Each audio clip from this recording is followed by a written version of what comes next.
Well, good afternoon, everybody. Welcome to Waipa District Council's extraordinary council meeting today, being the 8th of May. We have a very full house today, not only elected members around the table, but we also have a number of guests attending with us today and people online. But before we move on, can I invite Dale Marie, please, to open us with an appropriate karakia. Tēnā koe te manukura. I'm going to draw forth from above, below, within, from the taiao, the vitality and everything today. Tūtawa mai I runga, tūtawa mai I raro, tūtawa mai I roto, tūtawa mai I waho. Kia tau ai te mauri tū, te mauri ora, ki te katoa, haumie, huie, tai kie. Tēnā tātou.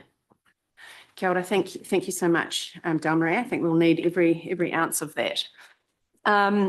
Okay, so today let's look at our agenda. On our first item today is apologies. I have apologies from Marcus Gower, who is on personal business, attending Waipa Networks business, and Andrew Brown also on personal business.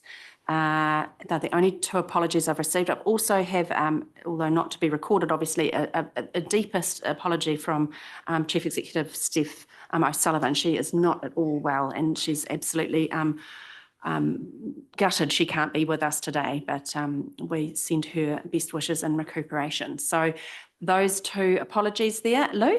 I just received an email from Philip Coles, I think most others would, saying that he can't get online. He's down also. Oh, so he's an apology then too? He'd be an apology as well. Okay, I haven't received that, but yes, we'll table that as an apology also. So we have apologies for personal business from Marcus Gower, Andrew Brown and Phil Coles. Dale Marie will move that for us, and Lou, you'll second that. I'll put the motion. All those in favour say aye. Against? Carried. Now, just noting, we have online, in terms of attendance, we have Bill Harris, our Te Kā Nohi for our Strategic Planning and Policy Committee, who has obviously had a hand in the LTP creation. So kia ora, Bill, lovely to know that you're joining us.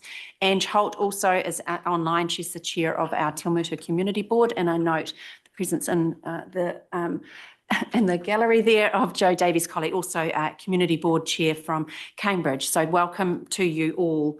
Nice to have you joining us this afternoon. Now, we've discussed disclosures of members' interests, haven't we? I'm getting ahead of myself. No? Any disclosures of anybody's interests? I'm not aware of there being any in particular. No, there are none. And I'm equally so not aware of there being any late items, as there's really only the one item on our agenda for us this afternoon to discuss, which is probably more than enough. That being so, let's move into the only item that appears on our agenda today. I just want to also acknowledge other members in the people in the room to help us today and online. We have Laura Cannon is appearing online. She's the Acting Assistant Auditor General. Kia ora, Laura, lovely to have you join us. We also have in the house Renee Van Ziel, she's our Audit Director. Athol Graham, who's the Local Government Sector Lead Audit, and Kay Oloru, who is our Audit Manager. We have Carol Billette, who is our incoming Independent Chair of Audit and Risk, and we have with us in person, obviously, Bruce Robertson, our current Audit and Risk Independent Chair. Now, I'm apologising if I've missed anybody. Stick your hand up and wave around if I've missed you, because I thought I had a reasonably good cast here. I've mentioned Athol, I believe, all in person. So no, that's fabulous. Full house. Really appreciate your attendance today, and I will pass over then to Kirsty through the paper, which is the 2025-34 long-term. Thank you, Kirsty. Nice to see you, ably supported, obviously, by the team there, Melissa, James and George. Thank you. Through the chair, tēnā koutou katoa. I'd like to acknowledge that whilst I'm leading the presentation of this report today, it has very much been a team effort to prepare the report with input from a number of staff across the organisation, and noting also that the report is authored by Melissa Russo, Manager of Strategy. The purpose of this report is to seek council approval to a consultation document and supporting documents that have not previously been adopted by council to be able to commence public consultation tomorrow. This has been a lengthy process. Cast your minds back, and this process actually commenced in 2022 with the development of the 24-34 long-term plan. This was paused at the beginning of 2024 when the decision was made to prepare an enhanced annual plan. And we've been developing the 25-34 long-term plan over the past 12 months. This LTP has been complex, with changes in central government legislation and policy direction relating to waters. We've had the pressures of growth and affordability issues for council and our Waipa communities. And woven through all of this is a common thread, being one of uncertainty. The LTP is our contract with our community, detailing the projects and services that we will undertake, when, the cost, and how they're going to be funded. We've adopted a whole of organisation approach in developing the plan. We're facing the challenges of operating in a financially constrained environment, and we're having to balance the expectations of our community and the affordability of services for council and for the community now and in the future. We've been guided by prioritisation principles, ensuring that we meet our legislative and compliance requirements, that we look after our existing assets whilst also maintaining levels of service, informed by the work undertaken in developing Ahuaki, our Waipa Community Spatial Plan, and ensuring that all investment is aligned to it. We've endeavoured to follow a process that is robust and transparent. The Project Governance Group, which includes the Mayor and Chief Executive, has provided overview and guidance with direction and decision-making by elected members through briefings and workshops, reporting to the Strategic Planning and Policy Committee and to Council. We've adopted a risk management approach, and we've regularly reported through to the Audit and Risk Committee. And in the spirit of Community Boards 2.0, we've sought to better connect at a local level through the participation of community board chairpersons at briefings and workshops and project reporting to monthly community board meetings. We've also had input from our Te Kanohi representatives, and we have Bill online today, and we've reported through to our iwi partners through JMA Hui. The Local Government Act requires the consultation document and the long-term plan to be audited, and at the end of January this year, elected members approved the draft 25-34 LTP consultation document and supporting documents for auditing purposes. And this audit process began in early February. It's been extensive, it's been complex, and there have been delays. Issues have been raised, and we've reported these to you at an emergency audit and risk committee meeting on the 16th of April, seeking direction in respect of 3 issues particularly: the retention of waters for the full 9 years of the LTP, development contributions and growth assumptions, and depreciation. The committee resolved to make a recommendation to Council, and this will be presented to you today in an amended recommendation. Our audit partners will present their final audit opinion to you shortly. The final opinion was provided through to Mayor Susan on the 6th of May.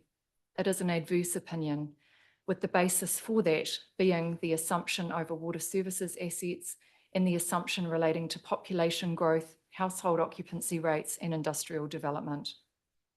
Staff believe that we have followed a robust process, and what is being presented to the community by Council is sound. We've included waters for the 9 years of the plan, and the purpose of that is to be able to present the full picture to our community.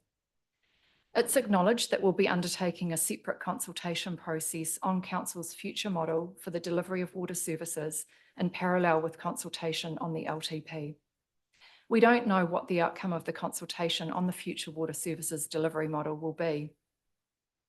If the LTP doesn't include water services from year 2, this could increase the legal risk that the water services delivery model is considered to be predetermined. We obtained independent legal advice from Simpson Gresson, and that has been shared with Audit, the OAG, and the Department of Internal Affairs. We've also made representations to the Minister. We acknowledge that if following consultation, the LTP is adopted with waters retained and a future decision is made to transfer waters to a CCO, we'll be required to complete an LTP amendment prior to the transfer of water assets to a CCO by the 1st of July next year. We've incorporated DIA disclosures into the LTP consultation document, and there is reference within the Waters consultation document to the requirement for an LTP amendment to ensure full transparency to our community. Audit recently raised with us a possible option of removing Waters from the LTP following consultation and prior to the adoption of the final LTP, if a decision is made to proceed to a CCO. That would mean that an LTP amendment would not be required in the 25-26 year.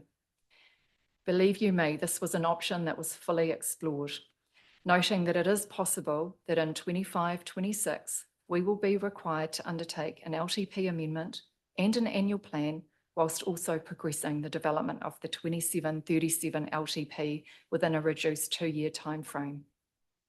A comprehensive risk assessment was undertaken and a staff recommendation was presented to the LTP Project Governance Group with input from the chairs, current and incoming, of Audit and Risk Committee and the chair of the Finance and Corporate Committee, sorry. A unanimous decision supported the staff recommendation and considered that it was not prudent to progress this option in the current environment should the outcome of the Local Waters Done Well consultation process result in council entering into a CCO for waters service delivery. With respect to growth, Waipa is an attractive place to be. People want to live, work, play and invest in our district. Waipa is a Tier 1 high growth council and we are located in close proximity to Hamilton, a Tier 1 high growth metropolitan city. We cannot look at growth in Waipa in isolation.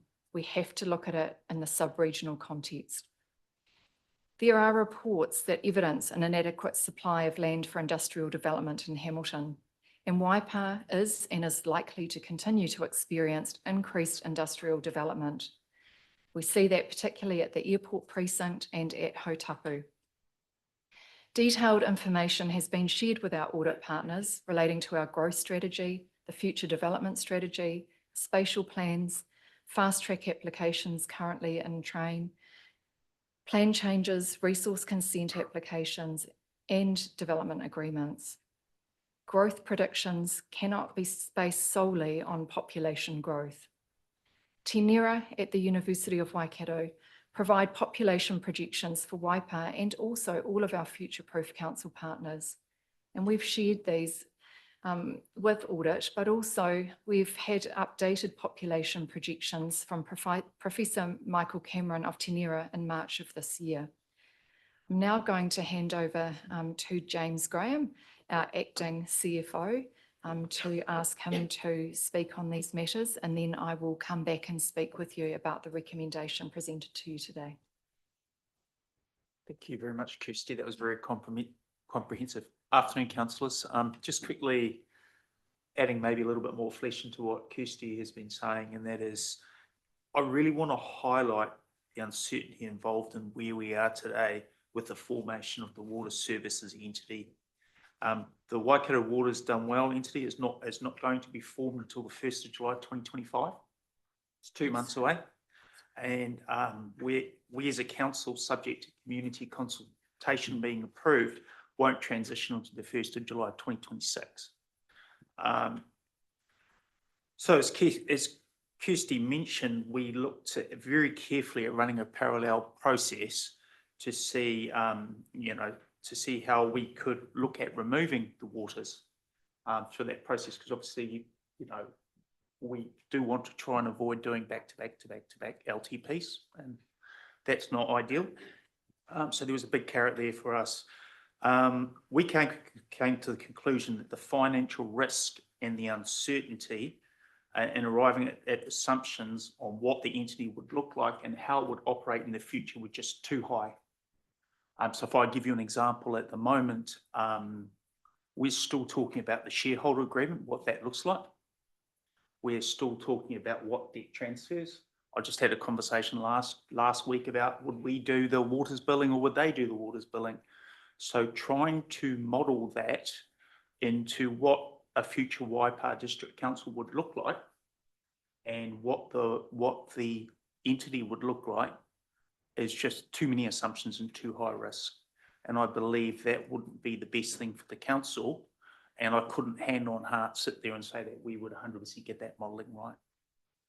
So very risky. The other things in there as well is trying to accurately forecast and model those assumptions. I don't think it's possible. I believe where we are currently in our current approach is the best information that we have available and the best financial modelling that we have available with the option we have chosen as council. So I won't talk too much about the growth rates and industrial rates. Kirsty has already done that, and you did receive an update at the Audit and Risk Committee on 16th of April around our assumptions, what we'd used, etc., at the emergency meeting. So those hopefully should be quite clear. But Mr. Coates is here to answer any questions later that councillors may have with regard to that particular item. So I just wanted to highlight, councillors, that we will get another crack at this, subject to consultation approval in 25, 26, 26, 27. So even though we have a 9-year plan, we will get to revisit the plan for the next 2 years. We believe the certainty around our plan and our financial modelling, our numbers, particularly around the growth rates, etc., are their strongest points in the first 3 years. So in terms of the consultation document and the accuracy of the financials. We believe the approach we've used is fair and reasonable, considering all the risk and uncertainties that we currently operate in the external environment. Yep. So we do believe that our CD document has the best financial information we have at where we are today, noting that no forward view is certain of the world, let alone in the world we're operating in at the moment, which is incredibly uncertain. So I'll hand back to you, Kirsty. Thank you. That's a great segue. I think fair to say that we acknowledge uncertainty and we've relied on professional advice and best available and most reliable information that we have at this time. We've adopted a risk management approach. The staff recommendation is that we proceed to engage with our community, and the recommendations outlined in the report are seeking your approval to adopt supporting information, to adopt the draft 2534 long-term plan consultation document subject to the inclusion of the audit report, and a delegation of authority to me to make any non-material changes arising from the report and any minor editorial changes to the consultation document and supporting information. We're also asking you to note the proposed rates increases and unbalanced budget for the first 3 years, and agreeing that consultation will commence tomorrow. So a really tight time frame through to the 9th of June. Yesterday, we received feedback from Councillor St. Pierre with a number of suggested changes to the consultation document, key assumptions, and to the infrastructure strategy. It's fair to say time is not on our side, with especially noting that consultation will commence tomorrow. So the team have been working through changes and will consider any fatal flaws in the consultation document, but noting that the consultation document needs to be our priority. We need to get that out the door and online for our community to have a look at it and to be able to feed back to us. Feedback on the other documents I referenced, the key assumptions and the infrastructure strategy, will be considered for final adoption. And I also just wish to draw to your attention that there are proposed changes to the recommendation, and these are to provide for the receipt of the auditor's letter and report, and also changes to acknowledge the recommendation from the Emergency Audit and Risk Committee meeting of the 16th of April. And at the appropriate time, our governance team will put the amended recommendation on the screen. But that's where we'd like to just leave things from council staff. Thank you through the chair. Oh, look, thank you, Kirsty and James. Really comprehensive summary of the situation. Just wanted to echo your sentiments as mayor in terms of being really close to the process as a member of that project governance group, and as such gained a really comprehensive understanding of the complexity of the issues that we've been facing, or that you in particular have been facing. And as elected members, you've all been much there's been a much higher level of transparency with you all and input through that entire process. And through the development of the plan. And that's been by design, right? We've been wanting to increase and improve in that space.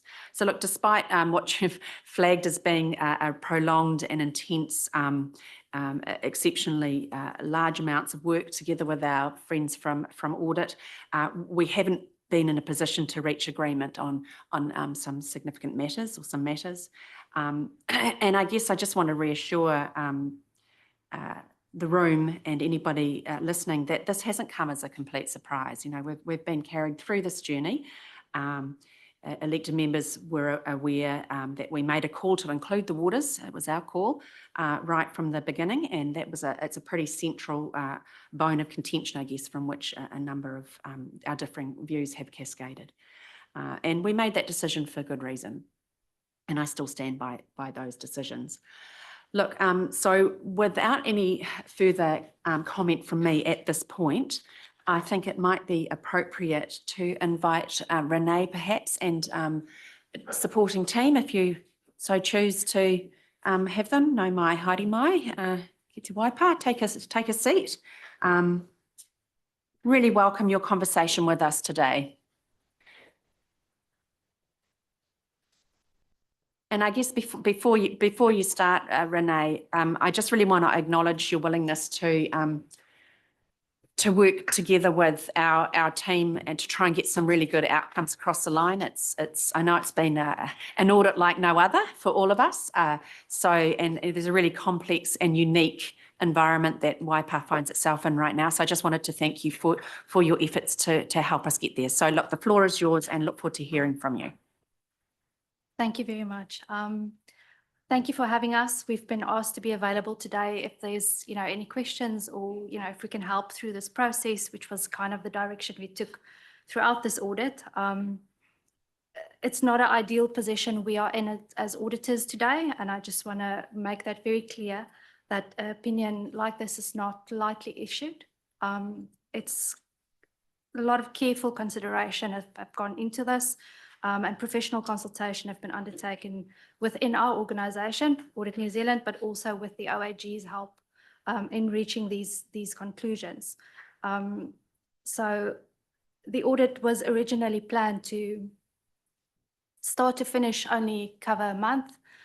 In and out, we were expecting to be finished by the middle of March. We're now almost at the middle of May, and it's been quite a journey between the audit team and management, working through the issues. Some of them we have cleared off, some of them remained, and you will see that on the report.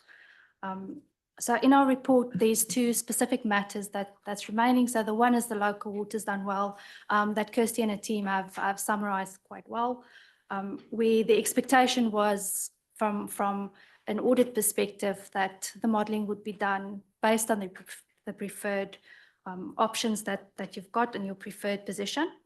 And the second matter we've got on the report is relating to the growth, and especially in some of the outer years. So I just want to also just link into what Kirsty and her team has said, that in normal circumstances, you will refresh your LTP every 3 years. You also have your annual plan process in between that. So there's a refresh every now and again to take into account everything that's happened. LTP is looking forward, so it's assumptions based and very, very hard to see what's coming. Our opinion has to be based on 9 years. We need to incorporate all 9 years and place our opinion on that period. So which it makes it quite difficult for us. You kind of have that refresh process, but we have to issue our opinion based on the full term. So I think at this point I just wanted to clarify if you've read the report, and if we can if there's any questions we can talk to that. Yes, the report is in diligent, I believe, now at in our papers, and it had been circulated in any event. Oh, mine's not there.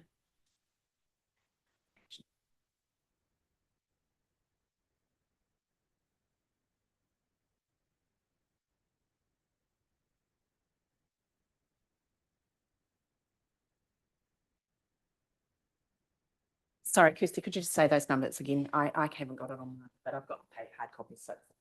Absolutely. So the report itself is on page 2932 of Diligent, and the letter that was provided to Mayor Susan is on page 2929 of Diligent.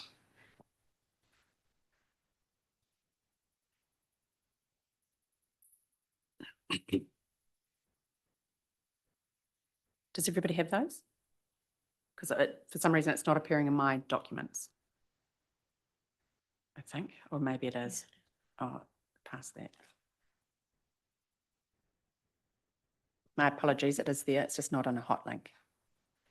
But these are the documents that were forwarded late last night to you all.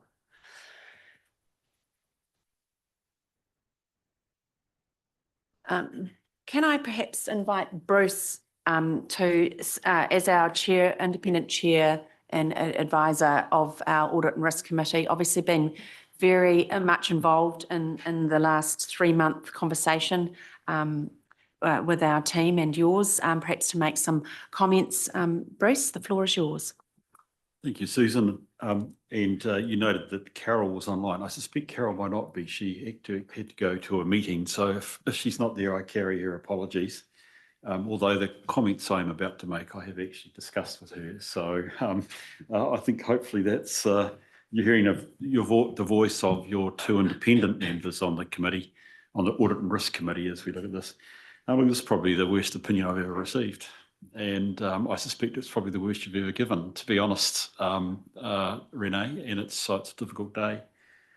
I just would want to affirm the professionalism of the Audit New Zealand and the Office of the Auditor General in reaching the conclusions they have. I'm a great believer in the external scrutiny. And even if it doesn't feel like it's actually the result we want, we have been tested and that's been useful. I'm also conscious that we have the Office of the Auditor General in the form of Laura Cannon, the Assistant Auditor General of Local Government, also online, and I know that Laura has been heavily involved in the decisions reached, so this has gone to the highest levels. I do want to reflect that in the letter that Renee has given us, she has identified and aligned in a sense, acknowledging the challenges that we face. And it comes in 2 forms. It comes in the form of the legal challenges of 2, albeit concurrent processes occurring.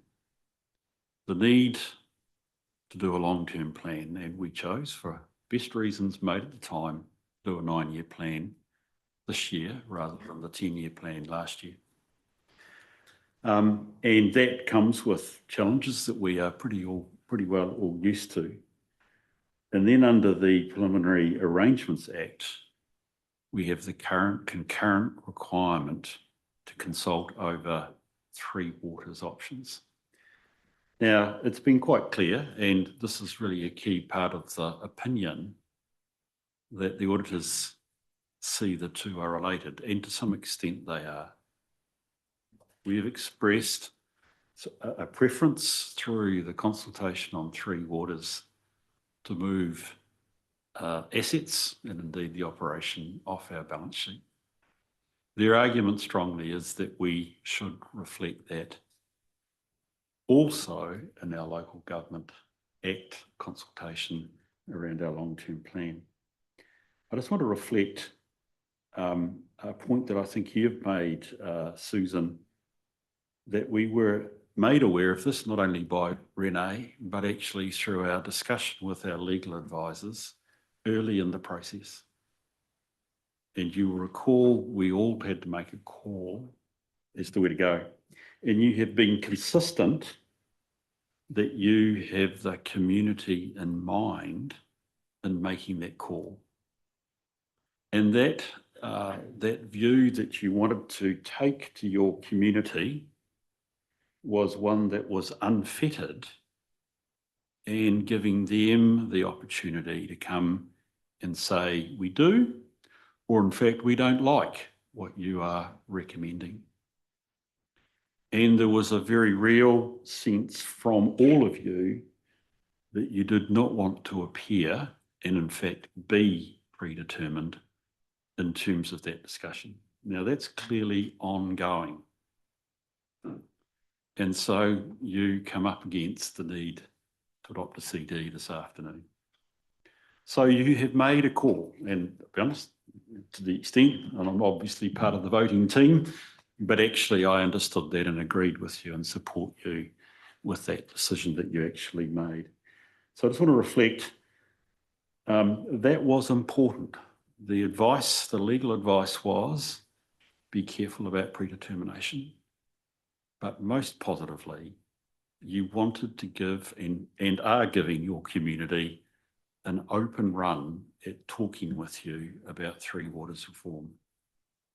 To the point that, and I think Roger, you and I might have been talking about it beforehand, they could well come back and say we need to go in a different direction, and you don't want to anticipate that. That does put us then in a bind with the professional position, which I agree with, by the way, with the auditors about best information. There is no easy way to reconcile that. And I think this is where I go back to and take some comfort, albeit the opinion is tough, that within the letter, Renee recognises the challenges that we face. Of course, they still have to do their work, and it's difficult to face the challenge that they have, that they are uncertain, or rather, actually they are certain, around the assumptions that we have forecast for our growth. And as Kirsty and as James have said, growth is so, it's important to us. It is the funding lever that we need. And we are dealing with a forecast. Nothing is certain. In fact, the only thing that's certain is it won't turn out the way you plan.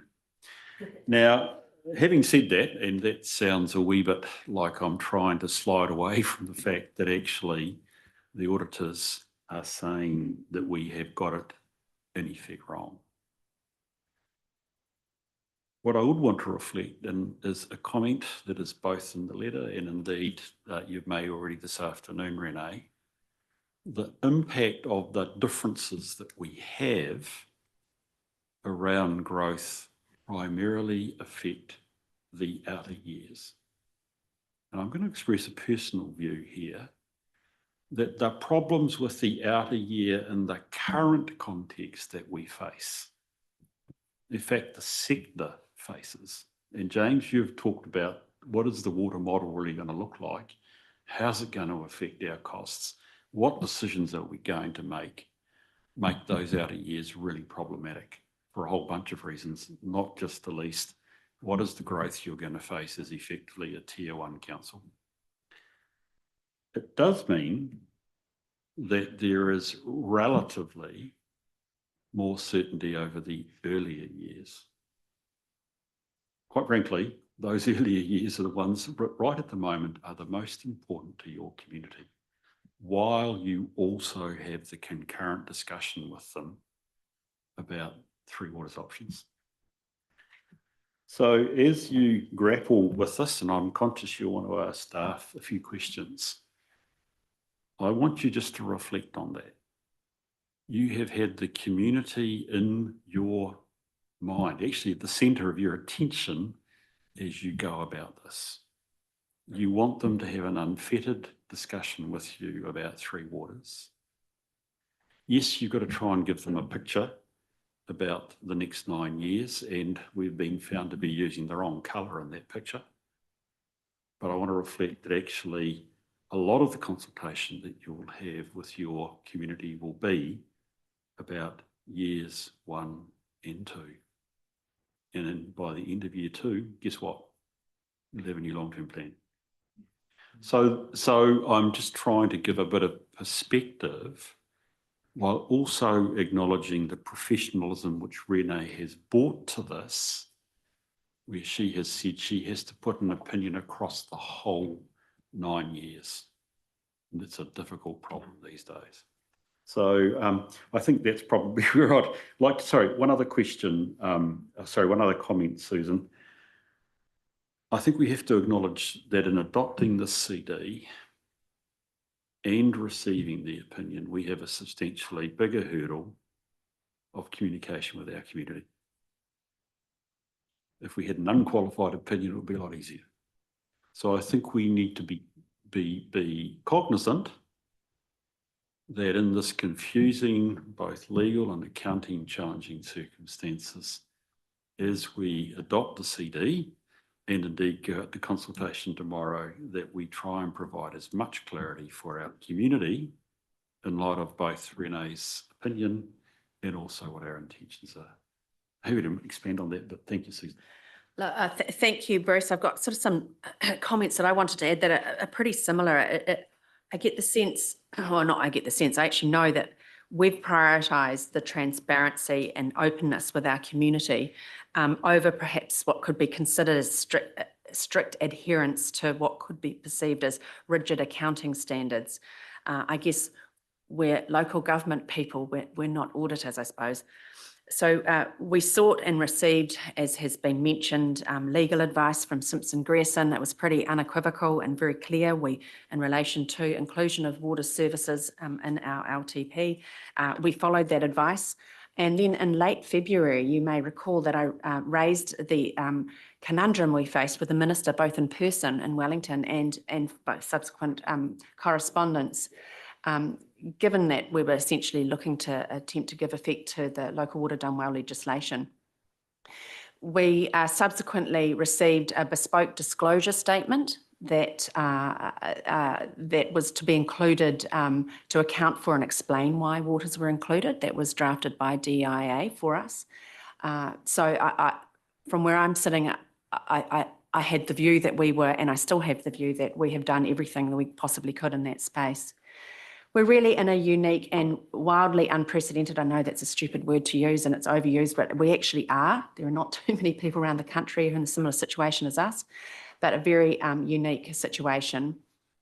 And it's somewhat of find ourselves in somewhat of an impossibility to meet or satisfy the competing legislative requirements that we have around us, and at the same time remain open to our community's opinions. And I keep saying this, and I know the religious amongst us will feel quite offended by it, but it sort of feels a little bit like we're trying to pass a camel through the eye of a needle right now. We just can't do it.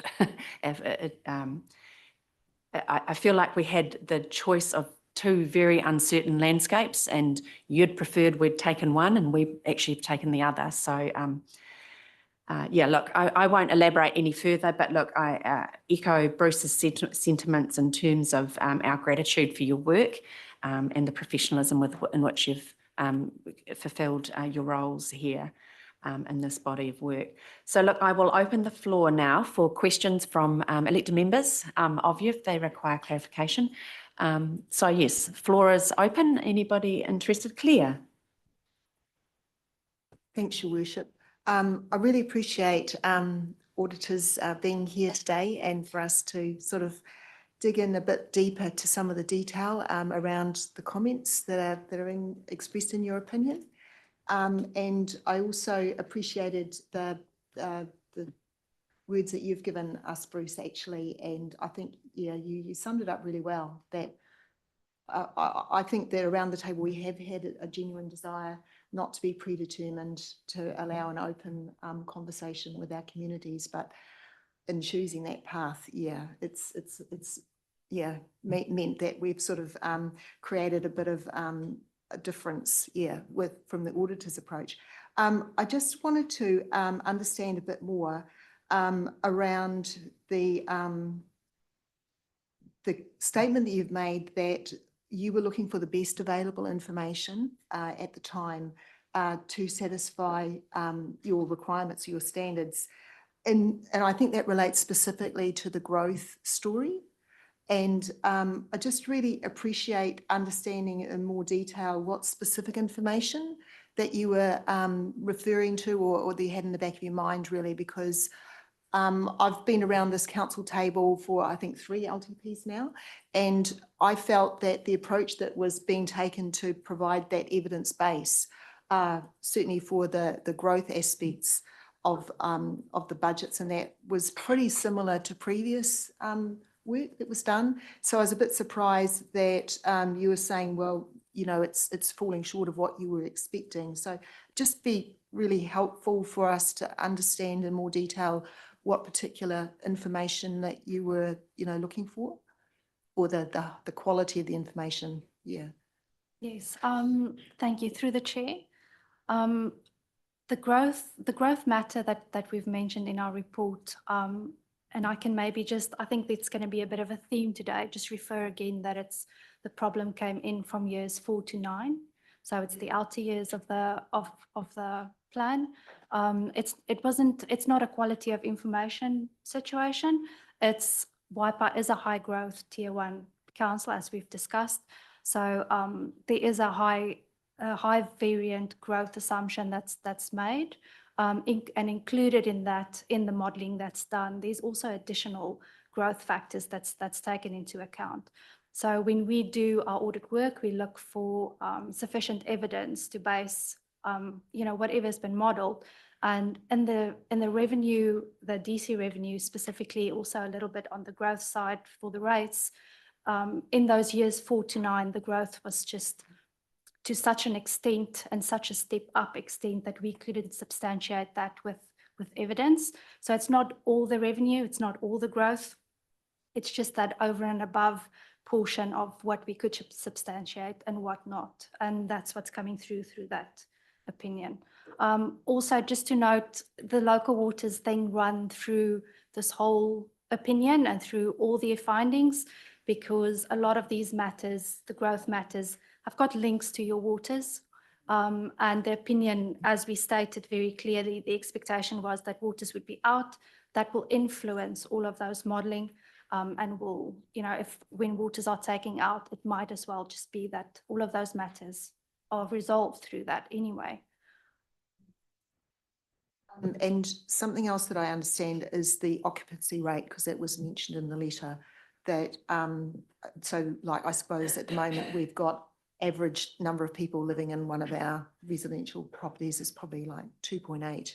And I'd just like to understand a bit more about your approach to that, and or the view that you arrived at as to whether or not there's likely to be a decline, or the impact of that decline over the whole district. So through the chair, it's one of the parts of the assumption for growth. The assumption has been made that occupancy rates will decrease from, I think, 2.8 to 2.4, but the assumption has been made over the whole of the district, which creates quite a large growth factor that gets, you know, incorporated in those models. So that's one of the aspects of that we couldn't fully substantiate the total number of, you know, created in that assumption. If you will indulge me, just with a further question, it was also mentioned in the letter that renewals of water services and wastewater in the LTP modelling were materially inconsistent with the asset base, and water services budgets were materially overstated. So I'm not sure if that's, well, obviously it's connected with keeping the waters in for 9 years. But is there any more information, like it does actually impact the rates that are being calculated, or the formula we'll be using even from year 1 to 3 as well? So I'm not sure if you're able to share with us the difference, the amount that you felt was being overstated, or the source of the inconsistency with the asset base and the records and the evidence. Are you able to help there? Thank you. Through the chair. The water services specifically was overstated materially in terms of our materiality numbers.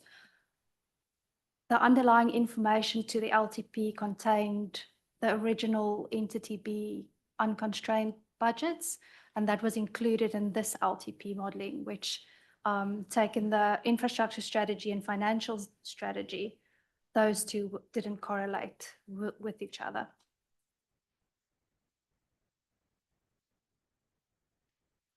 Roger. Thank you, Mayor Susan. I'd just like to first of all say that I agree with Bruce and your comments about the concern on predetermination, and we do have that consultation document out there.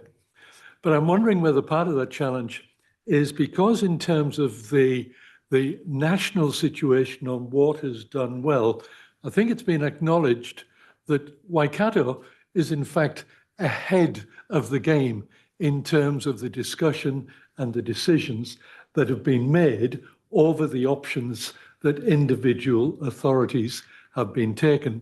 And I think even within the Waikato, we were the first to come out and actually determine what, on the discussion on the options and our preferred option. And I'm wondering if part of the challenge that we find ourselves in now is because we are in that position that we've actually had the opportunity to discuss that and go out with that public consultation document at this time. And I'm wondering if you'd like to comment, is that perhaps part of the challenge that we're finding ourselves in because we've actually made that decision early on and we're faced with going out with the community consultation at this time? Yeah, through you, Chair, I'm happy to comment on that. So we've got to roll over the whole sector. So I think there's a lot of councils facing similar challenges. Not too far down the road, they're also going similar timeframes. But the conflict between the legislative consultation process, which is different to what's been in place in previous LTP rounds, so having a separate consultation for the water framework and then trying to work up how that might look from a shareholder agreement point of view, and then the timing of the asset transfers is making this a difficult process, not just for Waipā District, but for other ones we're seeing as well. So I think it's not uncommon, this challenge. Yeah. And just in terms of the growth predictions, in terms of the base information, which is the NIDIA provided projections of growth, there's no disagreement between council and yourselves. That is good information on which to start to base. Where we perhaps have a differential is in the density applied to that population, and that's been an assessment of us in terms of moving that density from 2.8 to 2.4, and perhaps in terms of explanation that the density of people per rateable property actually increases the rateable property projection of revenue, and that's where the difference lies. Through the chair, yes, that's one of the assumptions. There's also these two more up and above that NIDIA population one, and it's industrial and commercial overflow. So in excess of the population growing, and also the other one again, years 4 to 9, is a significant increase in the DC policy fees, which made an impact on the revenue line, and that revenue converting into cash in the bank and reducing debt. And that was what we looked at. Good, thank you.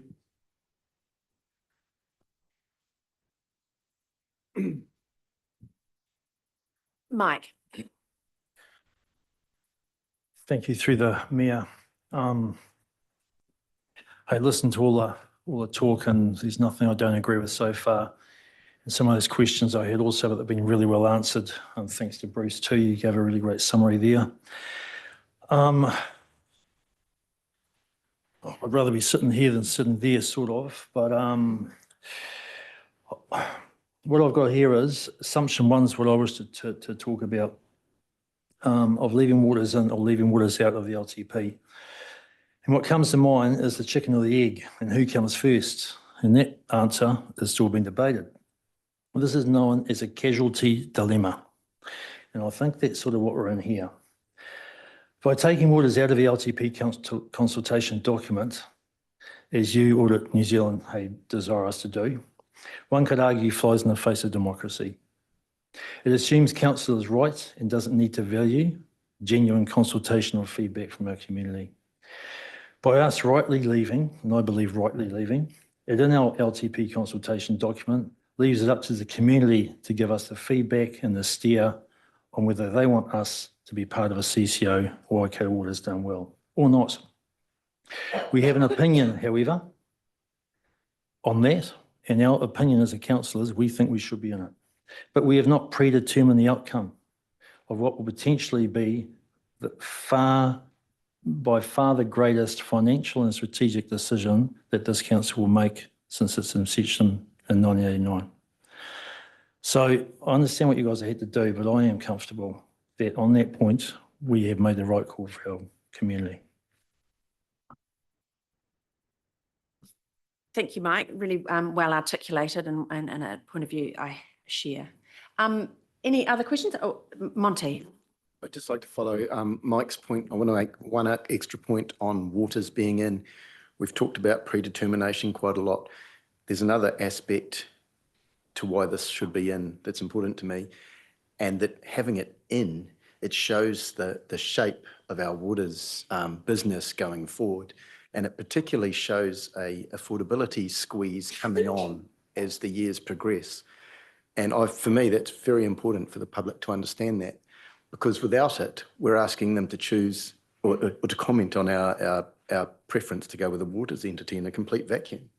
And not only that, we'd be presenting an LTP showing massive rates drops because we're not charging you for water anymore. So that would be throwing the consultation into such a sort of artificial space that I'm very confident that we've done the right thing. Having said that, I completely understand that the auditors are complying with GAP and have to do that. And so I'm very pleased that us as governors have been absolutely consistent the whole way through that that we knew the auditors would have a problem, but we also knew we were doing the right thing for our community, and we've been totally prepared to take that one on the chin, as it were.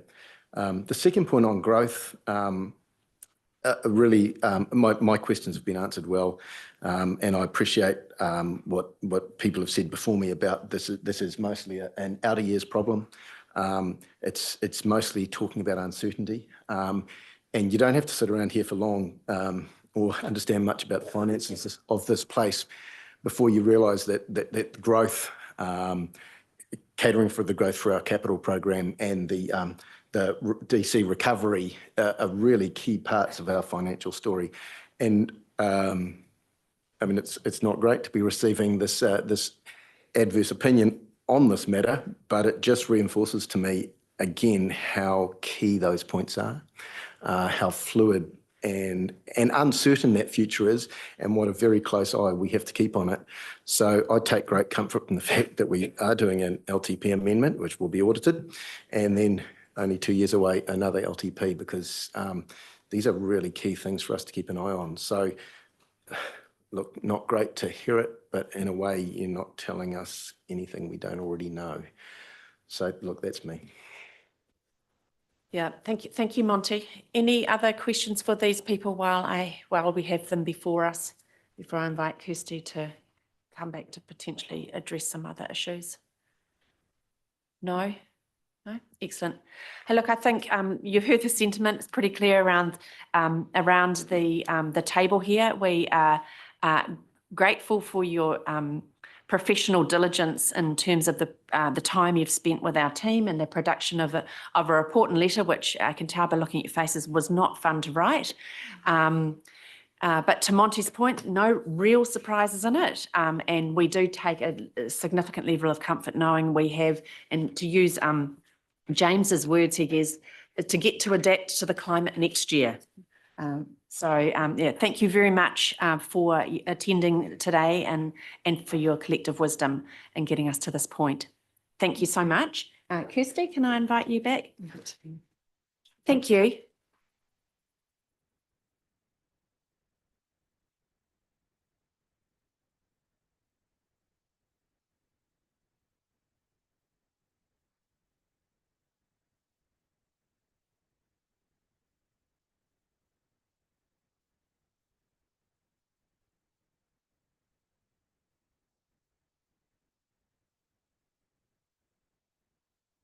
Through you, Madam Chair, staff are available to respond to any questions that elected members may have of us before we then move to Great. discussion. Thanks, Kirsty. Any questions for these people? I'm certain there will be. Roger. Thank you. Question of Tony Coots. And we've discussed this a number of times, but I'd just like to, in this current environment, when we're talking, look at that interpretation of the population growth stats into those density per unit figures, and the move from 2.8 per unit down to 2.4, which actually gives a kind of a 14%. And I understand the influence of the national policy statement on urban development and the fact that all future development, of which there's going to be a big, because we are a Growth One council, is going to be considerable, that we're going to see a far higher density in that particular development. But of course, we've got a huge block of existing urban development that's already there, which has, if you like, got a historical density. Now, can you just explain the process that you adopted to actually result in a move from 2.8 to 2.4? Because that means that the 2.4 is applied to the whole of the residential population. And I just need to understand that a little bit more, if you could. Yep. So a few points to that is, I suppose when you apply it to all, what we first looked at was the difference and discrepancy between the NIDIA study in 2018 to the new population projections and the Stats NZ figures that were supplied versus our current rateable properties to determine a new occupancy rate to start off from 2024. So the NIDIA results showed 2.8, but the Stats NZ results were 2.73. So it was already dropping. So that's the first element of it. When we look at other demographics as well as just the growth, because growth in population is one thing, demographic changes in household structures are also a different thing as well. We have a really, really big problem in New Zealand around declining replicant rates as well, and an aging population.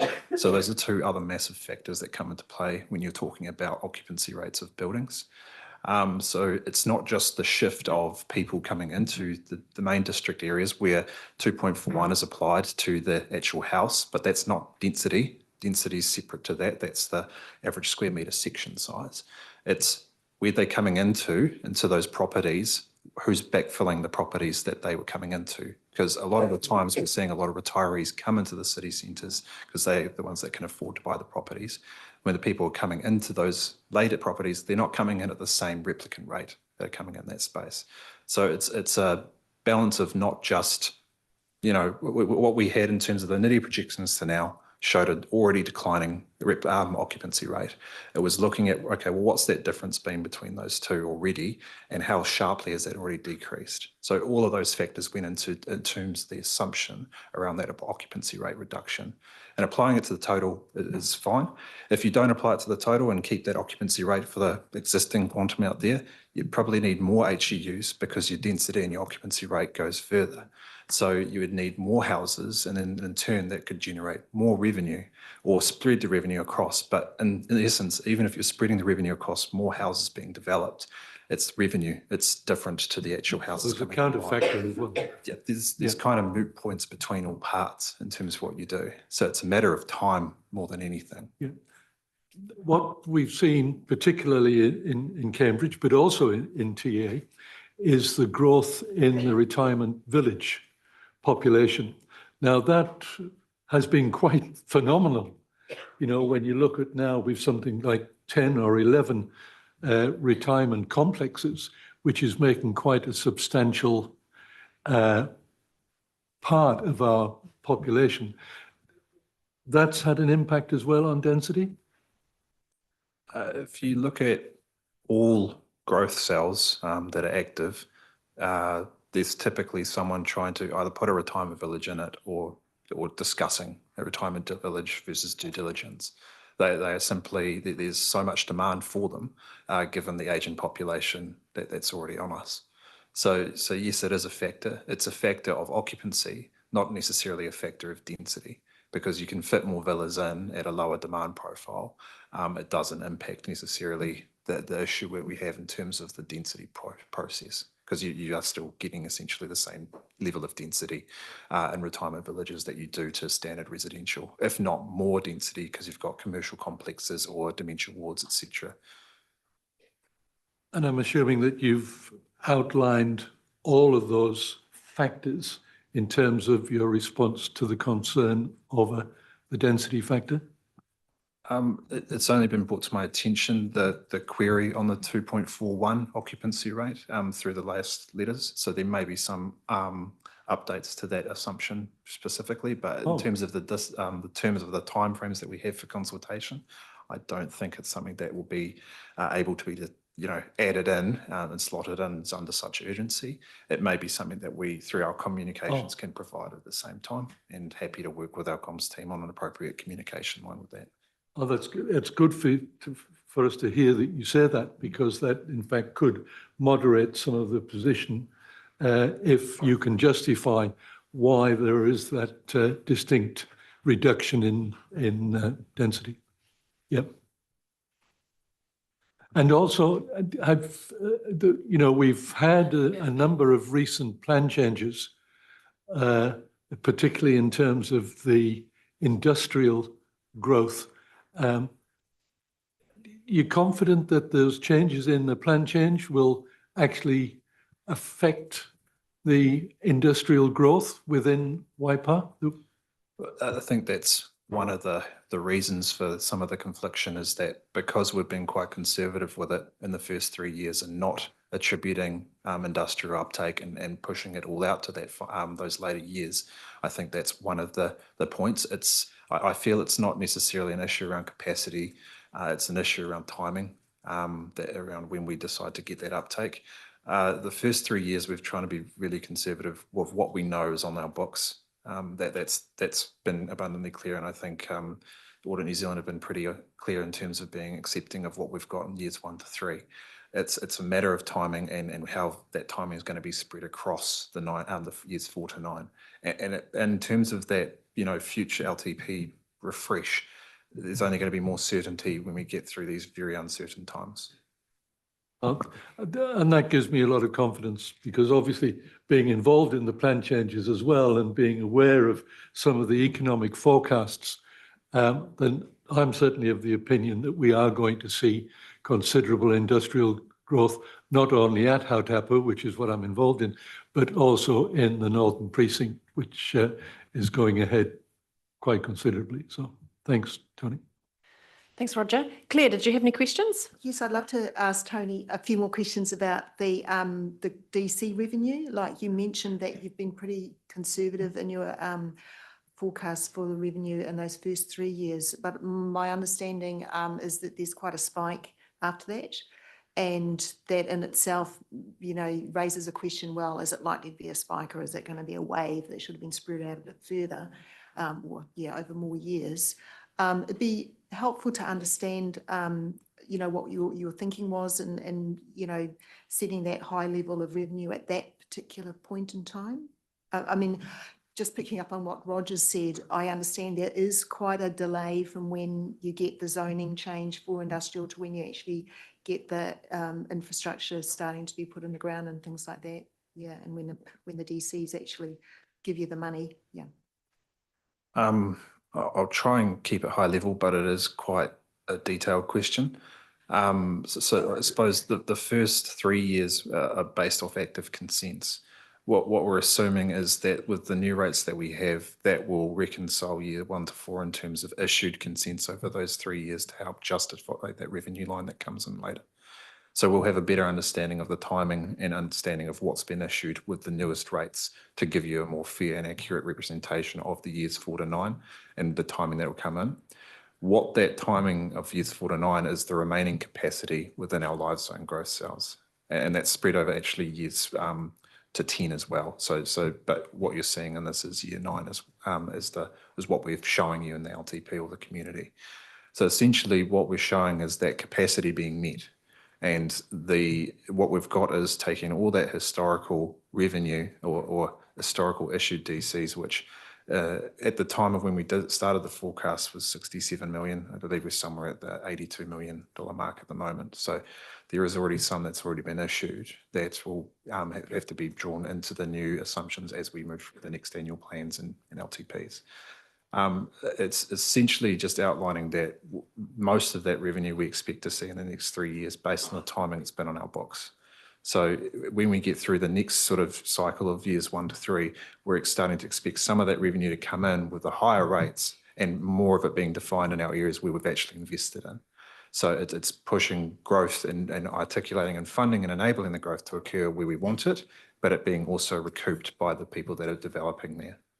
So that averaging out is also based on the best information we have at hand around Infometrics view in terms of uptake, which saw a spike in growth occur in about years 4, and then also an averaging out of the growth to a plateau. So it was getting it back to a normal standard rate in terms of rateable property growth, which is then assumed to be averaged out. I believe our average growth for rateable properties is somewhere in the 3.6 range. So yeah. Could I just follow up a little bit on that? Like, because that 3.8% growth is quite high actually historically for us, I think. So just be good to understand why you're confident that it's likely to be in that ballpark. And then I'd just like to test with you your assumption that the entire capacity or like 100% of that industrial capacity is likely to be taken up by year 9 or 10, because you could argue that some of those growth cells aren't going to fill up in that period of time. But yeah, interesting to hear what your view is on it. So we haven't assumed all industrial growth is uptaken in our district. I think it's somewhere around the 150 hectares out of a possible 300-ish hectares if you include the northern precincts. So it's again a measured, not stating that all of that will be chopped up and delivered. And some of the other reasons around the timing of when it is in that later years is the likes of C10, which I believe you and Roger are both commissioners on, that can't start really developing until 2027. And even that is putting the first spade in the ground. So you wouldn't see any growth occurring there in the first 3 years of the LTP. So we've chucked in some portion of that growth, I believe around 42 hectares throughout that years 4 to 9, but there's still another 100 odd hectares in that growth cell that would also be able to be developed. And then what about that 3.8% sort of growth in rateable properties? Yeah, I mean, Yeah. Usually it's, I think we have reached 3.1 or 2 a few years ago, but generally it's been under. It's been 2. 3.6 Oh, was yeah. Okay. Yeah, and just to give some context, in 22-23 it was 3.5, 23-24 was 3.2. And of course we know what happened then. We went to a high interest rate environment, and thus the temporary dropping of rates or where we are now, not a great. I mean, in all honesty, if you're a developer at the moment, it's not a great time to be. So with the macro outlook and going forward, that makes more sense around the projections. It's really helpful to have those historical rates, actually. I wonder if we might be able to draw on those when we're doing our consultation as well. Yeah, thanks. And just in terms of getting to a 3.8, I think it's looking at that historical growth rate and looking at the NIDIA projections and showing that it is continuous and quite a substantial increase in that high variant approach in terms of the growth. So it's still being optimistic, and that's essentially where the optimism is, that we're trying to put that first best foot forward and make that assumption that we are going to be getting that capacity. Just to follow up on that, so a lot of the drivers of growth, are around the government's migration policy. So would you see that as a risk if that if they change the settings there? Or are you saying that there's just organic growth, or it's the attraction of that location, proximity to the expressway and the other sub-regional attractants? So, you know, would we be taking a bigger, what influence could that, those migration settings have on our growth in over those years? I suppose that those would be things we'd look at later LTPs if we saw a change. But just one more comment, it is international migration, but there's also internal national migration into areas where we're not seeing high land retreat of actual coastal areas that are more prone to getting the cyclones and all those other things, where people feel a bit more certainty in areas that are less affected by the likes of natural hazards. So there's one element there, it's one factor, but when you are doing population projections, and Lydia will be the first to tell you, there's so many factors that go into it. In fact, the commentary that we had from those earlier Lydia projections was that even blips, even events like COVID actually doesn't affect that trend over time. It is pretty resilient, actually, yeah. Thank you. Yeah, thanks, Claire, and thanks, Tony, for that information. Lou? Yeah, thank you, through Madam Chair. I have listened to this conversation, and I do relate a lot to Councillor Montgomery, that we're not getting anything we don't already know. The problem I have here is that we're trying to extrapolate. To go forward, we're actually doing it like a horoscope in a lot of cases, trying to figure out what's going to happen.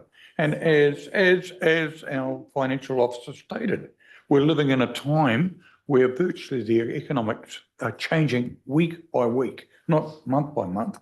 We're getting so many different variations. But when we look ahead, I look at the fact that one, we know that there's a huge shortage of industrial area in Hamilton. And the opportunity is that it will move south for two reasons. One being the airport, which will now become an international airport.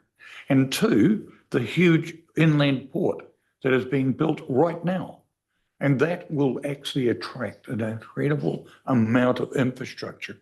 Over and above that, we have some of the best and most fertile land in the whole of the virtually New Zealand as a percentage basis, which will be able to be converted, maybe for dairy farming, but we'll be looking at much, much higher producing industries that will become here. So in doing this, I feel strongly that although our population, our population estimates are 2.4 at the moment, but I believe that we will continue to see population moving out of the higher cities, Auckland and even Tauranga, back to our area for the security and the jobs that are available. So I'm very, very much in support of what we're progressing with at the moment. And I think it's something that we need to consider, the longer term issues. And as I say, it is a projection after all. It is not an actual. Yeah, thanks, Lou. Any other question? Oh, Mike. Thank you, through the Mayor. Oh, nice segue off the back of Lou. Was it horoscope? Looking, oh no, horoscope.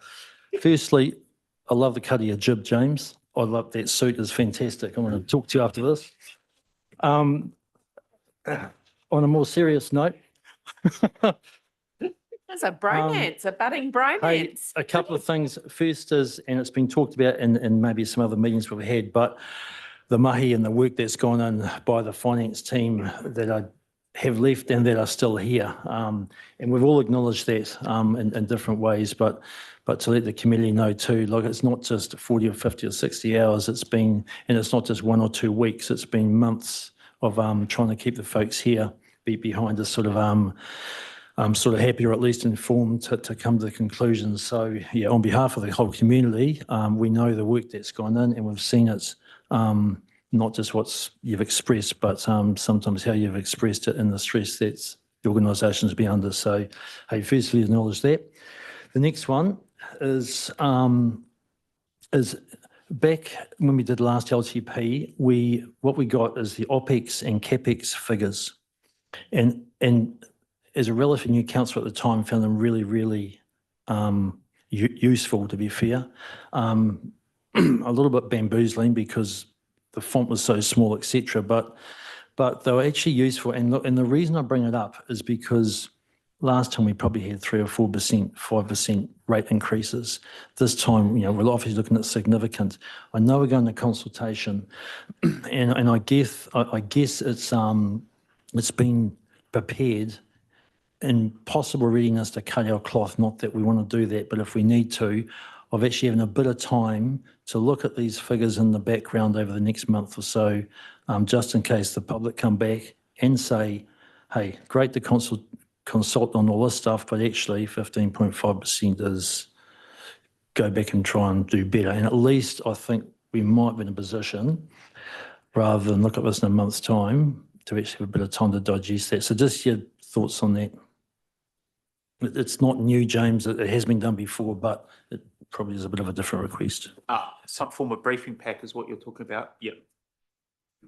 That will be in the works, I would imagine. Lisa? Yes, that's a standard process within the briefing pack for councillors, for council? Okay. Yeah, so I guess that was, and I can't remember why we got that level of detail last time, but it was just really useful, and because if we start having to unravel a bit of stuff that sitting here today, we don't think we need to, at least we've got a bit of a head start on it.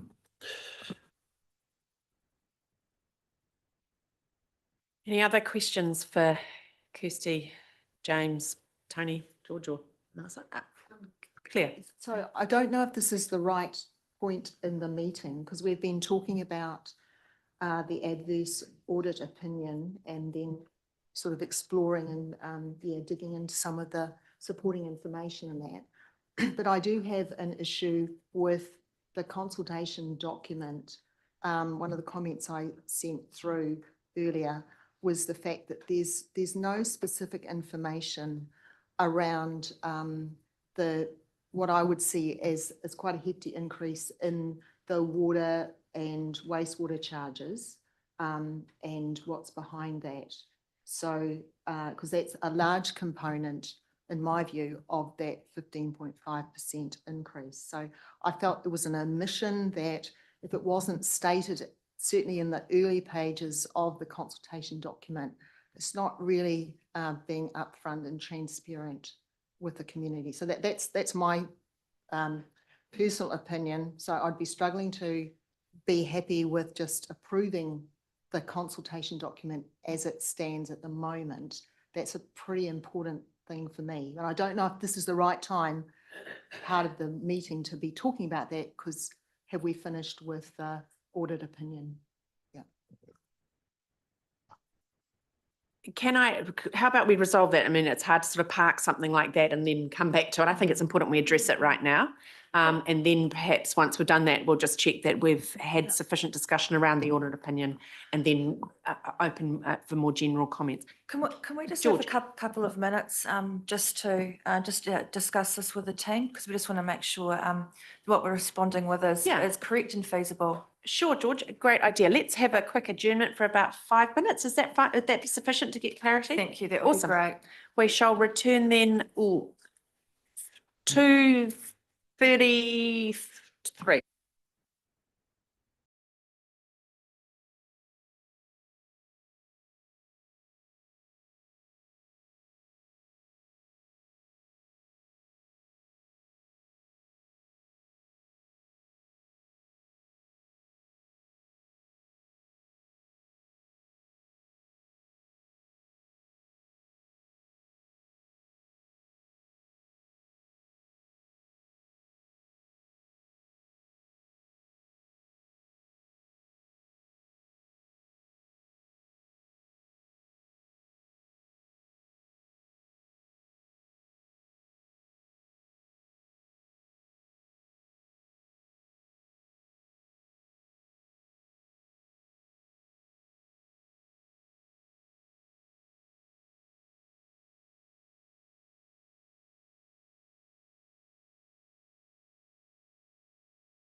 Right.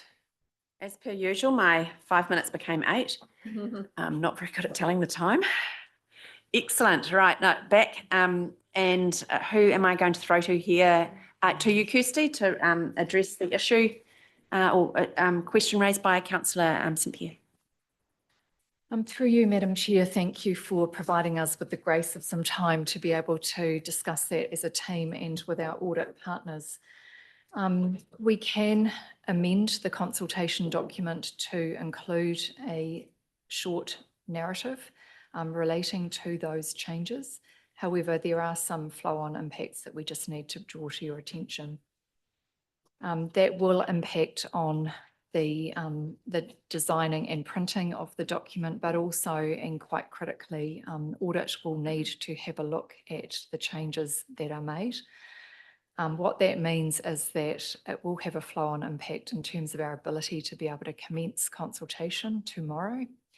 We're required to consult for 1 calendar month, and there is a very tight turnaround in terms of the close of submissions and the agenda going out for hearings and deliberations.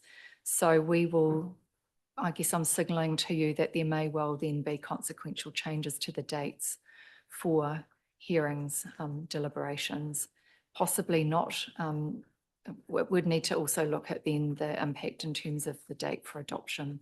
So just wish to ensure that you are fully informed and have that information in front of you. Alternatively, we could look at providing some information that is put on our website alongside the CD and is provided to you as elected members to help you in attending those community engagement events and in having conversations with members of the community. Thanks, Kirsty. Claire. Thanks very much. And I really appreciate you accommodating my request and in fact might be open to having that sort of information provided on the website in an accessible place rather than delaying the production of the CD. I do have a question though about how it might affect the waters consultation, because are they exactly the same dates, or were you trying to stagger it even just 1 or 2 days either side or something? So through the chair, the dates for consultation are the same. They are scheduled to start tomorrow, the 9th of May through to the 9th of June. There will be some differentiation in terms of hearings and deliberations because as we've talked about at length, we are required to follow the LTP process in terms of adoption ahead of waters. So we are staggering those elements of the process. Thanks, because I didn't want that also to, have negative impacts. It's just I felt really strongly that what it stated in the consultation document was the average rates increase over the 9 years was 5.9. In the first year, it's 15.5. But actually it masks the fact that targeted water rates will be increasing by 32%. And, that and the sewage, the PAN rate increased by almost 28%. Yeah. And I just felt, it's really important actually just to be transparent about that. But I also took, it rationalised it to the fact that when the auditors were here, they're saying that their analysis of the budgets for the water services, they see it because they were the unconstrained budgets for Entity B. Now it makes a lot of sense for us to keep to the budgets for Entity B in anticipation, of our further decisions. So I can appreciate why those were left untouched. Yeah. And in fact, even that information might be helpful to include, just to help our community, make sense of it all. Yeah, thank you. So through the chair, can we just seek clarification so that we've got clarity about the way forward? What I heard from you, Councillor St Pierre, was that you would have a level of comfort in us providing supporting information on our website and to inform our consultation process as we front community engagement events and the like. Yes. I think I'd be happy if it's sort of set out in a simple way and people can see it clearly. I also appreciated Councillor Pettit's request for the, that budget information, the CapEx, OpEx over a number of years. And some of the other stuff that we've had previously for LTP consultations has been a comparison with previous rates rises and also for this district, and also what our surrounding districts are consulting on as well for their rates rises too. It just puts it in context, and it actually, even though we're not saying we need to be the same as everyone else or we're making ourselves better or worse, it helps us understand the information that we're going to be presented with, questions that we're going to be asked, and help us prepare, reasoning why this is where we got to where we're at. We appreciate, what's happening elsewhere, but, we're committed to this and these are the reasons why. Yeah, it just helps us be prepared. Monty? Look, I just want to express a very strong view against any further amendment to this consultation document. It is too late. We've had this thing come back to us multiple times. It's now been audited. The substantive item of business here today is to deal with the audit opinion. I just think it is way too late to be contemplating changes to the CD. It is a far better method to deal with it as we go through the month-long community engagements to be provided with that sort of stuff that we socialise and speak to. But I'm not in any way keen to hold this process up for one more hour to accommodate anything that people want to add. Now it's too late. You've had your chance. Just respond to that, Madam Chair. It's just, I feel that this has been the first opportunity to have a considered and detailed look at that consultation document. Before, like we were told that it was, the previous versions had changed substantially. And so this is the first time that I've seen it, in this sort of shape. So I don't feel like I've missed the boat previously. In fact, I would like to say, I think I'm one of the most proactive councillors in giving feedback on stuff, and I would have read previous versions as well. And I feel this is there was that paragraph, I think on page 6, says the average rates rise. It doesn't mention anything about those huge, pretty significant changes to the water services rates. Yeah. Kirsty, did you want to respond to that, please? So through the chair, just so that there is clarity, the council did approve on the 29th of January this year the draft consultation document to provide to audit for audit purposes. So the changes that have been made that are different as between that version and what is presented to you today are changes that have been made in response to issues, queries, recommendations made by audit and or our legal advisors. Thank you.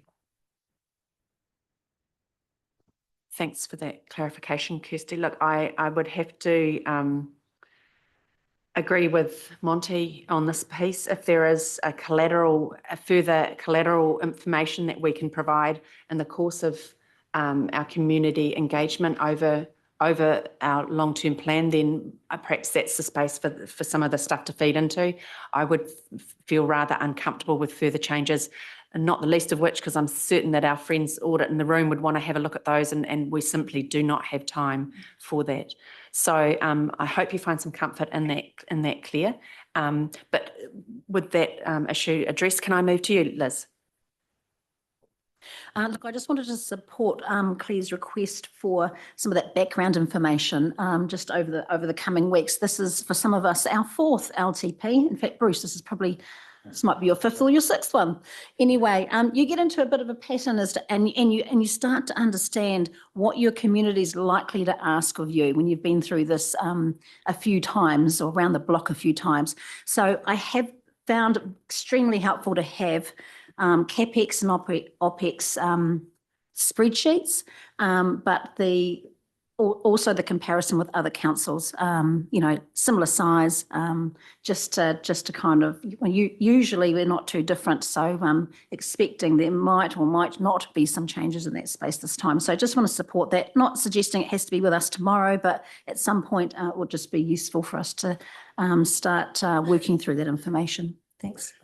Can I ask for a point of clarification? And it's to do with both Mike's and Claire's and Liz's request. My understanding is the request is for the line-by-line budget information, not just CapEx. And the reason behind that is that we may get requests from the community to reduce from a 15.5% first-year rates rise. And to be honest, possibly the only way we're going to get is for us to have the information to see where possibly that reduction could occur. I also accept the fact that some may think that looking at a line-by-line OPEX budget is not a governance matter. But if we're requested by the community to reduce rates by an amount of that 15.5, then I think that is a governance matter. And the only way that we can respond to that is by having a line-by-line budget awareness so we can, Roger, I agree with you that there will be differing opinions on this. So I will invite Kirsty in the first instance, or James, which either of you wants to kick off and answer in that space. Yours.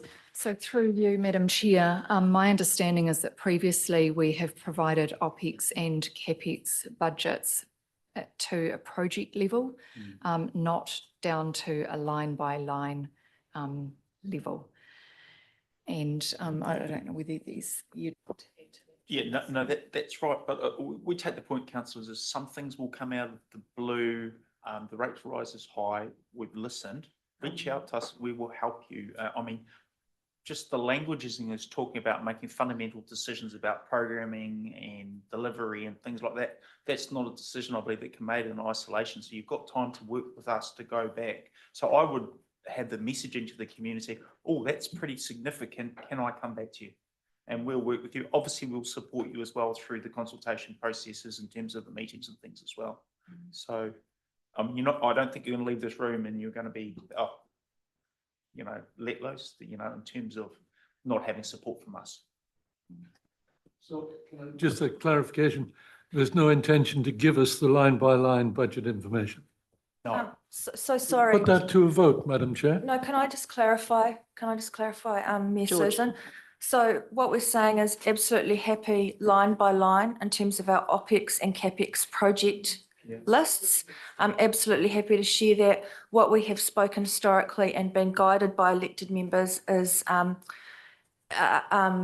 not in terms of the operating budgets of the organisation.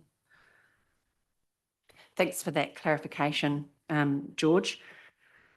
I'm comfortable with the assurances that you've given me or given us in terms of the way forward there. I think there's obviously going to be tension between where that fell, but that's just the reality, I guess, of the situation. I'm confident that what you've said is an appropriate way forward. Any other questions for these good people?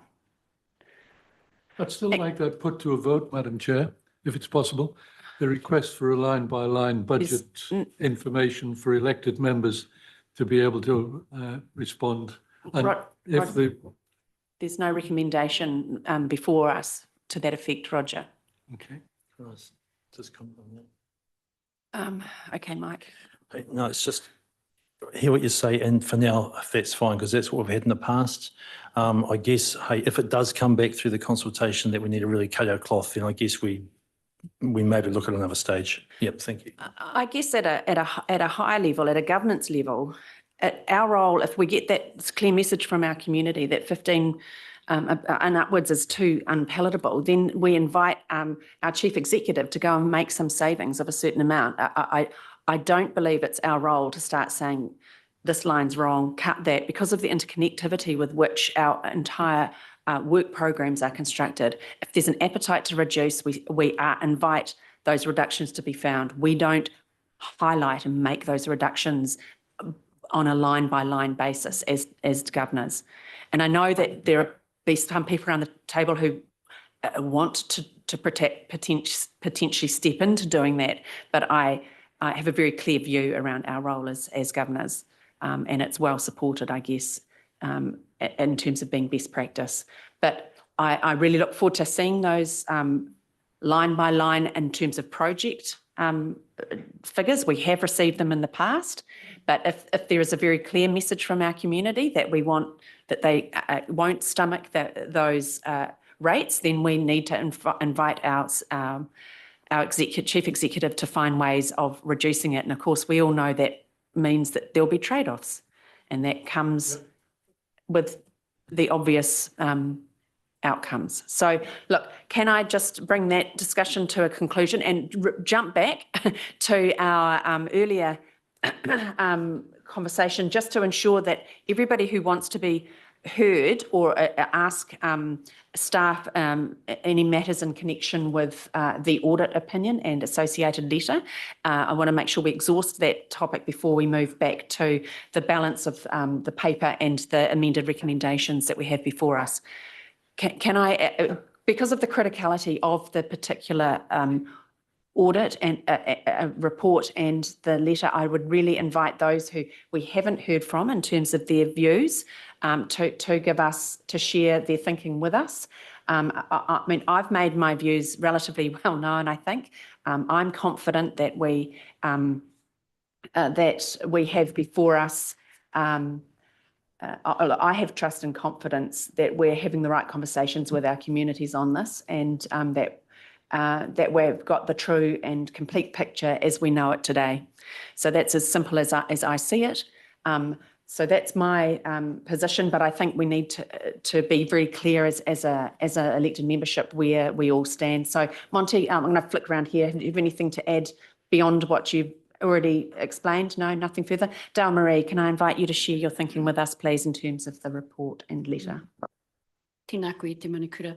Tēnā tātou. I've deliberately stayed quiet, being my first LTP, and with this being, I should just say, this was a really dumb time to run for this trainee, me.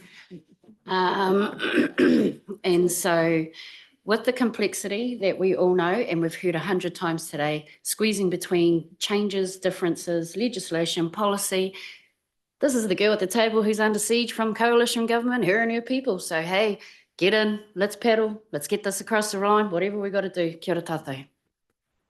Kia ora, thank you, Dale Marie. Claire, did you want to add? Just that I do feel this has been very valuable to have the discussion with audit. It's helped me understand where they're coming from. I am comfortable with accepting the adverse opinion, but going out to consultation. I'm a bit offended by the fact that I've asked for some, what I feel are material omissions from the consultation document on the basis that we saw it in January.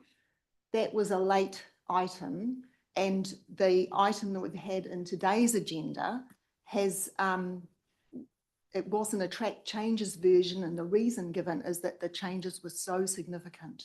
Okay, so I treated it as a fresh document. I feel it's really important to be transparent with our community, and the omission of those increases I felt would be, undermining my integrity, I guess. So I defend asking for them. I accept that there's an alternative way of providing that information. Yeah, it's not, I mean, I would prefer the other one, but I can accept that. But I do take this process, this democratic process really seriously, and I'm looking forward to the consultation. Yeah, thank you. Thanks, Claire. I think the only statement that I can add to that is time's not our friend, and it's no reflection on the content or quality of what you're asking to be added. Bruce. I'm sorry I've been quiet, but I think Liz is right. I think this is a third one, and I should have got it out after two of them, but never mind. I totally agree with Monty. The talking's been done. We've got to the stage. Staff have done an amazing job. We've spent so many hours on it. I'm happy to, if it goes out, which it will go out for consultation, I've got no problem defending it. We'll just let the public see what they say, and I think you might be surprised, I think. No, it won't be all bad. Thank you, Bruce. Very positive outlook. That's what I like to hear. Liz. Look, I guess for me, the adverse audit opinion is not a space I feel particularly comfortable with. I'm sure no one in this room feels comfortable with it.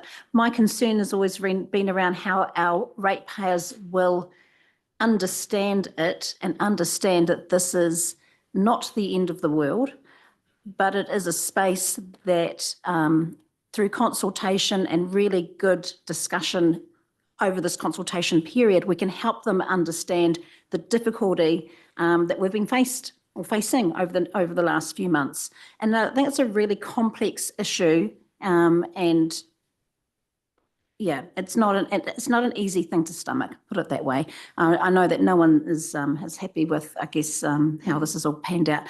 Overall, happy with the recommendation. Looking forward to connecting with our communities on this long-term plan, and hope that we will be able to at least get our communities into a space where they're just feeling a little bit more comfortable with the why. That's the big thing now, is explaining the why. Yeah. Thanks, Liz. There is actually a significant change to the recommendation, but that will come at the end. Roger. Yes, thank you. Thank you, Madam Chair. Yeah, I too am uncomfortable with the opinion, but I reflect, I think it was Monty who said that this is really a question of democracy in terms of the predetermination aspect. And so I feel comfortable that the waters, was it yourself, Madam Chair, Mike? But I think it is a democracy issue in allowing the community to have their voice on Three Waters and not to be determined. So, and from that point of view, and I think reflecting back on what Audit said, that decision to leave waters in has actually had pervading impacts on the rest of the LTP, and I understand that, but I still think that predetermination is the key issue, and I'm very happy that we've actually left it in to allow the community the voice. Thank you, Roger. Mike. Thank you, through the chair. The only thing I have to add to that is we are lucky that we live in a democracy where someone like an audit department from a government can have an opinion and we can still get on with what we believe in, because that don't happen in every country. So actually, I reckon we're doing all right. Yeah. Lou. I'm, as I say, I think the adverse decision was something that it was not, it wasn't in my plans. I don't think that I totally agree with it. However, I do believe that we're moving forward, and I want to congratulate staff on what they've done. It's been a very long, hard job, and it has to get everything together. But with Three Waters, the problem is that we're dealing with something that we are unaware of the ongoing costs.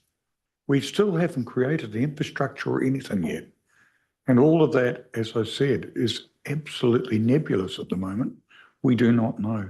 So what I think we've done by having the Three Waters in was probably very much the best option. Thanks, Lou. Bruce, did you have any closing comments you wanted to add? No, you're all good. Look, I think it's... Okay. I think it's pretty clear that we're in agreement with our friends at Audit that there are uncertainties abound, whichever way you look. I guess there are two things that characterise this landscape at the moment, and it's uncertainty and very closely related to that change. So, and I guess that's always the case when you're looking at forecasting and long-term planning. That's not unusual, but I guess this murkiness has been that we currently experience has been exacerbated by significantly by government reforms. And what we're quite strident in believing is a misalignment of legislation. I decided I'd ask ChatGPT to help me here to try and find some other clever words around other wording to explain an impossible conundrum. And it's come up with, you could describe it as, pretend this is a robotic voice, paradox with no viable resolution, feels about right, or a problem trapped in a cycle of contradiction, feels quite right as well. And another one, another option might be an irreconcilable dilemma, or a situation where every possible solution negates itself. And I thought, all of that feels rather familiar. But anyway, that aside, look, I guess ultimately we're at a point now where I'd like to focus on some of the positives that have come out of that audit report and letter. I know verbally through many of the engagements that have passed between the two officers, there was a very clear message sent by audit staff that our consultation document was very good in terms of how we told the water story. And I think that's something we can't lose sight of. They also note in the letter to me from Renee, she acknowledges that the timing and legal challenges faced by us are as a result of government legislation and policy changes. So absolutely owning that this is a really external to us situation to find ourselves in, and particular to the environment that we find ourselves in. And lastly, in terms of the impact, you'll note they're very clear that they recommend we continue with consultation as planned, and that there's no impact due to their opinion. So I was really heartened by those three comments in there. It was a realisation of the situation, whether you call it as what was some of those paradox with no viable resolution or not, that there was still need for us to press on, perfectly imperfect as it may be, but we nevertheless need to consult, and we need to fit into the timelines that we have, and we are really up against the wall in terms of them right now. So without any further ado, let's pass. I think we've done the audit report and letter to death in the nicest possible way. And are there any other issues that relate to Melissa and Kirsty's report that people wish to ask questions on before I ask Kirsty to run us through the updated resolutions, which are quite lengthy on account of the need to table the report and a small closing loop in terms of the audit and risk committee resolutions. Claire. Yeah, thanks. Just a minor question about those other, I suppose, comments I sent through, just fixing things up. Will they be, taken on board? Yeah. So like, inaccuracies and reformatting and stuff like that. Yeah, of those other documents like the financial strategy and infrastructure. Yeah, just those minor things. Yeah, so the minor things we're looking to address those to the consultation document with respect to formatting. I think you made a reference to the forecasting assumptions. We can absolutely fix that one. Yeah, cool. That's good. Yeah, I'd just like them to be accurate going out. Yeah. For everything else, the more substantive things will, as Kirsty alluded to in presenting the report, they will be fixed for final adoption. Yeah, excellent. Thank you. Excellent. Any other questions before I invite Kirsty to actually go through the resolution, which, as I've highlighted, is significantly changed in part? No further questions. Kirsty, the floor is yours. Through you, Madam Chair, I'm going to ask Joe to put it on the screen, and then I'll just lead you through it. So Joe, actually, if you can go back to B, I'd just like to be able to talk to that, please. Or I can speak to it without it being on the screen, actually. So what this is saying is that back in January, you approved a number of documents to be able to make available to audit for audit purposes. There is strike through in relation to those documents that have had consequential changes. So that is the purpose of the strike through in Part B of the recommendation. Part C then is presenting to you the documents that we're asking you to adopt today for the purposes of consultation. So they have informed the consultation document and the long-term plan.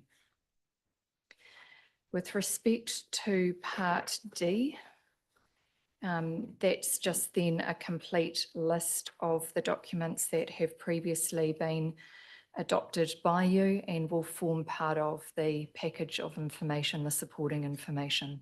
So that's just in full transparency. Part E is new, and I referenced this earlier when I began the presentation of the report. So back on the 16th of April, we had an emergency audit and risk committee meeting.